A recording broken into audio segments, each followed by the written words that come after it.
Thanks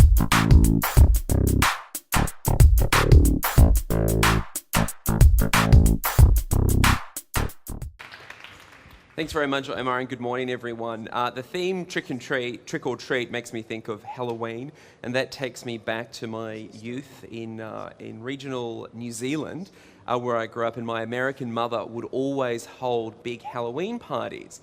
What would happen, though, is the local Christian fundamentalists would come to our home and protest outside that we were celebrating a pagan festival.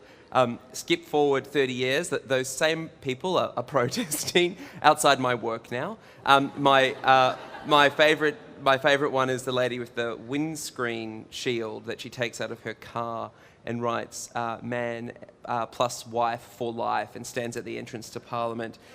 It always makes me stop and reflect and reconsider my position.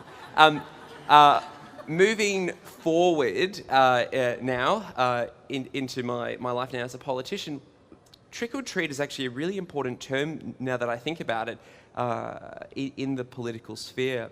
We deal with our industry is an industry where a lot of spin exists, obviously. And so we deal with things that seem like they are certainly a treat.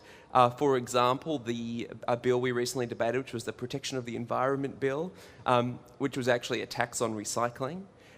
You also have to watch out for all the different groups that come and meet with you about issues. You know, there was an environmental group that came and met with me. I then found out that they were a front for a large bottling company.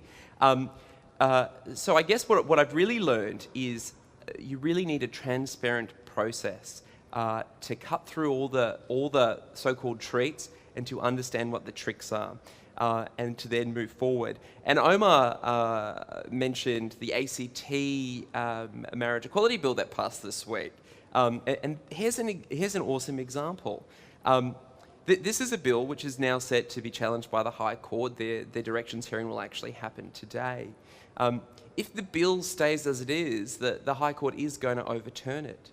The ACT government were told a number of weeks beforehand by me, by constitutional experts, people like George Williams and Brett Walker, that they need to seriously amend the bill to make sure that it withstands a High Court challenge. They were pretty keen on not changing their timeline. They wanted the big moment, the big heroic moment of being the first place to pass same-sex marriage in Australia, which they did.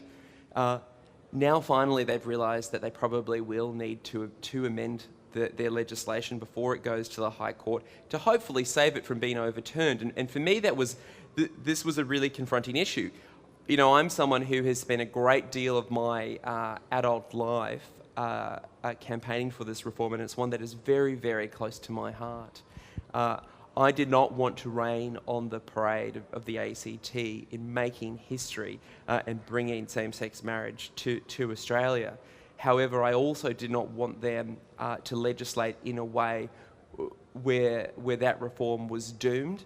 And having met a number of same-sex couples in California who had their marriages overturned, I know the impact that can have on a couple and on a family.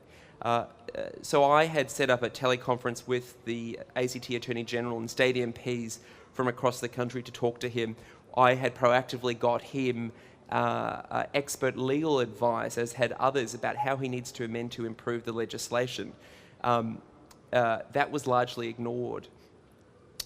You know, the 3 days before the bill was coming up, I put it to him that if you don't amend your legislation and it gets overturned and you knew how to safeguard it, how's that going to look? That again was ignored. So the only thing I could do was go to the Canberra Times, the local paper, and it was a really hard thing for me to do. I went to them and I said, here's all this legal advice that has been given to the ACT Attorney General that he is ignoring. This is wonderful that he wants to legislate for same-sex marriage, but the bill has to be strong enough to withhold a High Court challenge because it is going to go under the microscope of the High Court. Proactively, we got him all this advice, ways to improve it. It now looks like after they've legislated, now that the federal government has said these are the problems with your legislation, that finally on Monday the ACT government will sit down with constitutional experts and advocates and do a proper consultation process around how to improve their bill so same-sex couples can marry. So I guess that the key thing I just want to get through today is even if something sounds so wonderful, sounds so great, you always need to apply a transparent process to it to understand what the tricks are. No matter how wonderful the reform is, no matter how wonderful something sounds or what the branding sounds, please look deeper because often when there is a treat, there are a couple of tricks behind it. Thank you.